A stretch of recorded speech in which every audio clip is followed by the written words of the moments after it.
Bueno, Juan, voy a tratar de juntarte algunas preguntas a Juan Briet respecto al trabajo de Reta. Cuando hablas de nitrógeno, la duda es si estás incluyendo el aporte de la fijación biológica y cuánto considerás que es ese aporte. Respecto al azufre, si incluís en la estadística la aplicación de yesos minerales. Y después, respecto al potasio, la pregunta es por qué razón no lo están considerando, pero si lo relevan, ¿cuál sería el dato? Te tiré todas juntas, porque si no son muchas. A ver, no. Si no me paro, ahí está. Ahí voy. Bien, gracias Fernanda por tantas cosas. No, la verdad que agradezco las distintas preguntas porque también me dan el pie para explicar. Muchas veces uno no tiene el tiempo para explicar la metodología que hay atrás de cada concepto.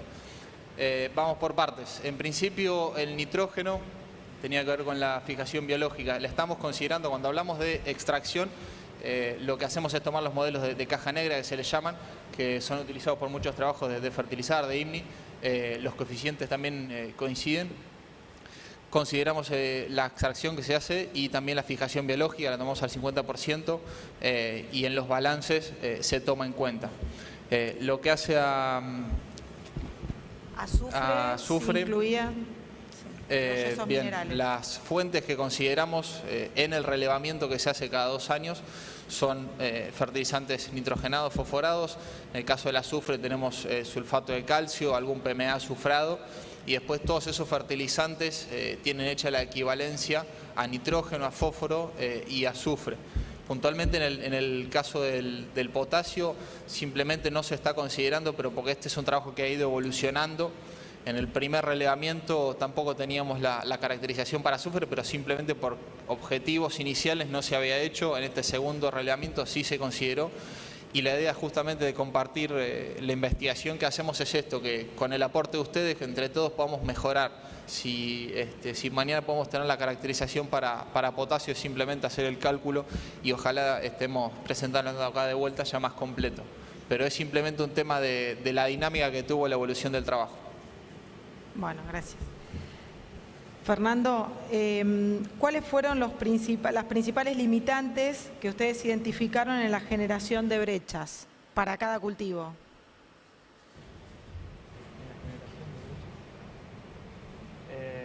En la estimación de las brechas. Si no entendí mal, se escucha así. Es en la estimación de las brechas, una de las principales limitantes siempre son contar con buena calidad de datos. Los datos climáticos las bases de datos climáticos que tenemos son bases que están bastante incompletas, que hubo que rellenar utilizando, no lo quise explicar porque era medio aburrido, pero utilizamos datos de estaciones cercanas para poder completar las bases como una aproximación por regresión. Y después, bueno, hubo que hacer algunas, simplificar algunas cosas, como por ejemplo el número de manejos. Estamos estimando utilizando un solo manejo para cada localidad y a veces sabemos que, por ejemplo, es bastante distinto si hacemos maíz temprano, si hacemos maíz tardío y tuvimos que seleccionar para cada localidad cuál es la fecha de siembra predominante. Esas fueron simplificaciones que tomamos porque si no el trabajo excedía un poco nuestra capacidad de análisis. Bueno, Gabriel, ¿qué factores de la fertilización con nitrógeno, cuando hablan que limitó el potencial, entendés que explica mejor las brechas, la dosis, la eficiencia, el momento, dentro de cuando hablaste del nitrógeno? Creo que está claro en la transparencia, es la dosis, básicamente. Estamos 11,7 veces más nitrógeno en los ensayos de rendimiento potencial que lo que usan en promedio los productores. Después hay otra realidad importante, que en Córdoba tiene mucha implicancia, que es que detrás del argumento tengo problemas operativos, salgo a bolear urea en agosto para un maíz que luego siembro en diciembre. Y es algo complejo de entender porque los problemas operativos cuando se hace un 10% de la superficie con maíz solamente, diría que no existen. O sea, me parece a mí que uno de los problemas es que los productores hablan como si fueran empresarios y sus argumentos, muchas veces, sus propios argumentos no lo son. Pero el problema no es de los productores, sino de los técnicos, porque somos los técnicos quienes no le damos las herramientas de análisis adecuadas para que tomen estas decisiones correctas. Bueno, acá queríamos un poco en la pregunta, me parece que lo que busca es cruzar un poco lo que fueron hablando, porque cuando Juan expresa que en el estudio del RETA se menciona un nivel de tecnología alta, ¿es ese nivel de tecnología el que coincide con la generación de potenciales de secano? Digamos, entendemos que lo que vos medís como alto cierra. Bien, es también excelente porque es un poco el concepto de nivel tecnológico. Con la experiencia de este trabajo nos hemos dado cuenta también revisando un poco y generando discusiones con mucha gente que está en el tema y aprendiendo que el RIND es importante pero no define el nivel de tecnología. Cuando hacemos la foto de qué es lo que pasó, muchas veces el factor climático tiene muchísimo peso, pero también podemos tener distintas variables. Yo siempre digo que la tecnología es relativa a una región, esto que se mencionaba en las charlas de Gabriel, de Fernando, no es lo mismo un nivel tecnológico alto en la zona de Charata, en el Chaco, que en el sudeste de Buenos Aires o en Pergamino. Si yo tengo que definir cuáles son los factores que pesan para cada planteo productivo, eso es lo que hace variable en nivel tecnológico. En este caso el RIND muchas veces puede terminar aportando una variable a lo que hace a nivel de tecnología, pero no lo define per se al planteo. No sé si responde. Bueno, ¿querés agregar algo, Fernando? Sí. Por ahí para agregar, nosotros, si bien el concepto de rendimiento potencial o potencial en secano es un concepto teórico y que para un productor es muy difícil de alcanzar, nosotros encontramos, haciendo un análisis por zona bastante global, brechas chicas que se aproximan a lo que nosotros entendemos que es el rendimiento alcanzable en varias zonas de la zona núcleo, que si pensamos que en esas mismas zonas son lugares complejos en donde hay productores que aplican distintos niveles tecnológicos, podemos pensar que hay productores que probablemente estén cerca de ese rendimiento alcanzable.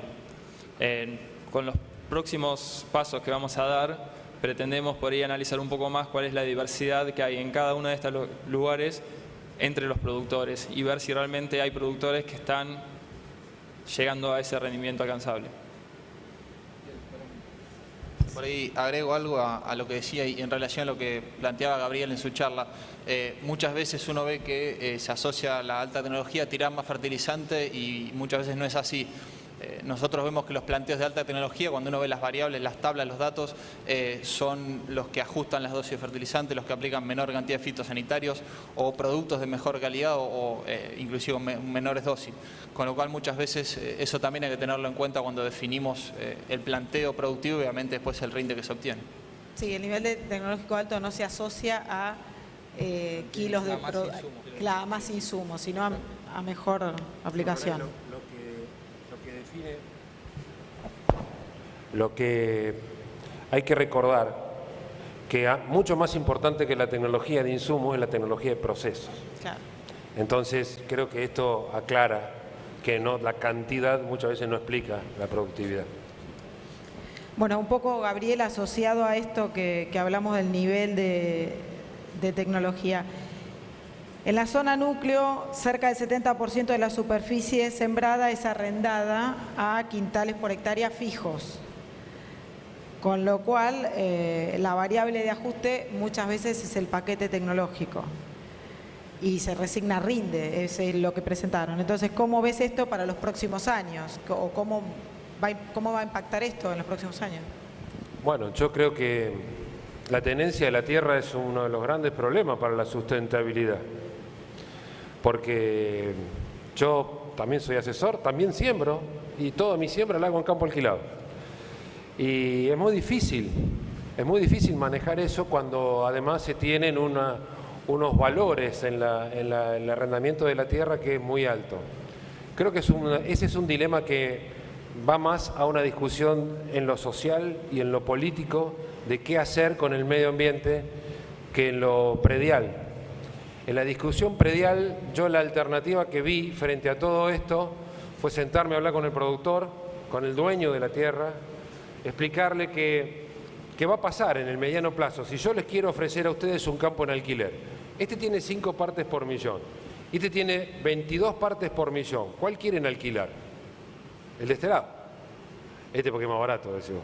Claro, justamente, el hecho de que la calidad del suelo de algún modo se vea o se vaya viendo reflejada en el valor propio de la tierra. ¿Para qué? Para fundamentar estrategias de manejo que hagan sustentable la productividad. Ahora, en virtud de lo que yo estuve mostrando, fíjense que aún en campo alquilado, hacer nutrición balanceada es más rentable que no hacerla. Entonces uno puede trabajar con mejores niveles de proceso, tal vez con menores niveles de insumo. Pero eso sería un paliativo. Creo que la discusión es más profunda y es más de fondo. También habría que preguntarse si habría que tener que el 70% de la superficie tiene que ser arrendada. Yo no lo sé, pero la sociedad tiene que dar esa discusión. Juan, en la estadística que presentantes de consumo de nitrógeno en cultivo de maíz se destacan la zona núcleo y el sudeste, a San Luis y Corrientes, por ejemplo. Entonces, ¿cómo ves estos datos, cómo entendés estos datos en las regiones de San Luis y Corrientes? Nitrógeno en maíz. Puntualmente en esas regiones está bueno porque son casos, a mí por lo menos me llama mucho más la atención estudiar qué es lo que encontramos en esas regiones y no por ahí en zona núcleo. En el caso de Corrientes, obviamente la superficie es muy pequeña y cuando uno ve los planteos productivos que hay ahí, tanto de fertilización como de fitosanitarios, puntualmente de herbicidas y de insecticidas, son grandes cantidades de insumos que se aplican. Hay un modelo productivo que se ha instalado hace varios años, que se mantiene y que también el ambiente lleva a trabajar con esos niveles de insumo. En el caso de San Luis, bueno, parte se mostraba antes en las charlas también de Esteban, hay zonas en donde hay grandes diferencias a nivel de producción. Es decir, hay grandes establecimientos con tecnologías de punta que tienen manejos bajo riego, digamos, son focos puntuales de tecnología y también hay zonas en donde esa tecnología disminuye y cambia totalmente. Eso es uno de los puntos que uno tiene que revisar cuando trabaja con promedios regionales.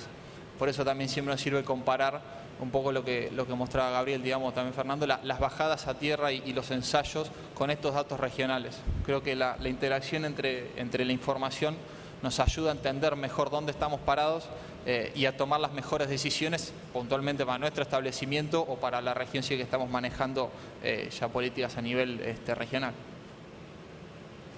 Bueno, Fernando, a ver, porque esta es un poco general y son preguntas que son recurrentes.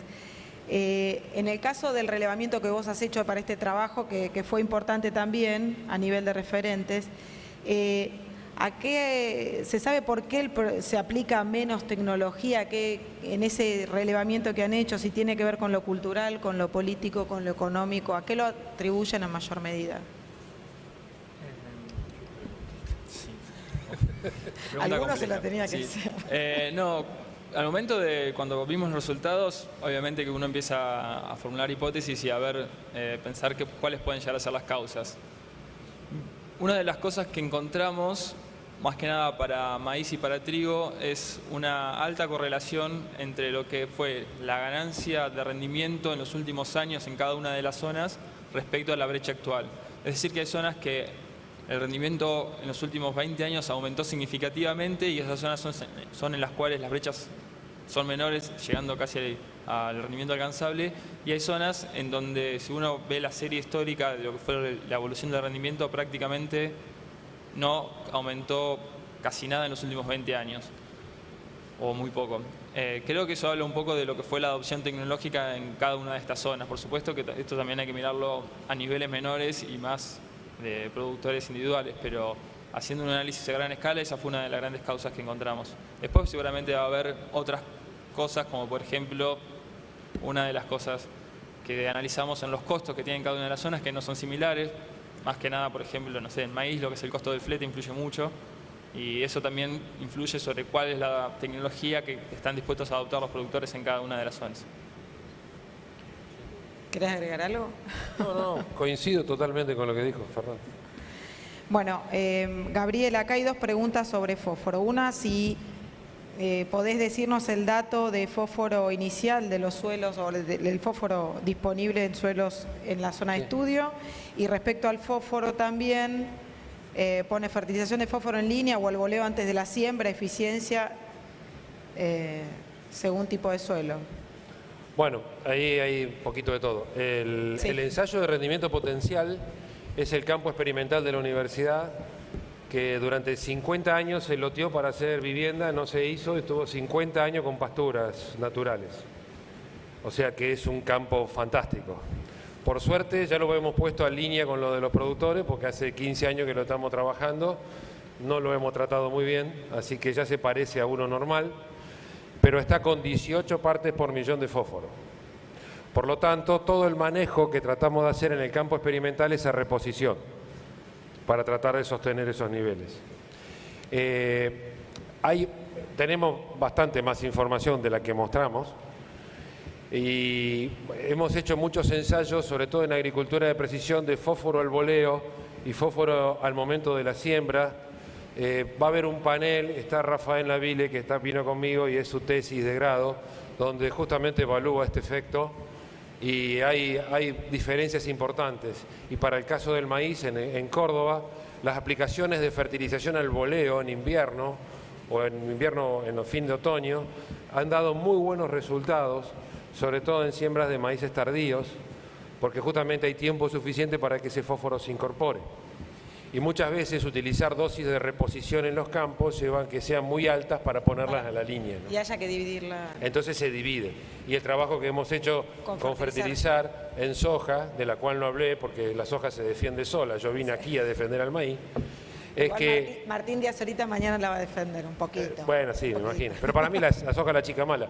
Pero en soja justamente se ve eso, que las aplicaciones divididas, gran cantidad de boleo en el invierno y un tercio en la línea, fueron las que dieron los mejores resultados.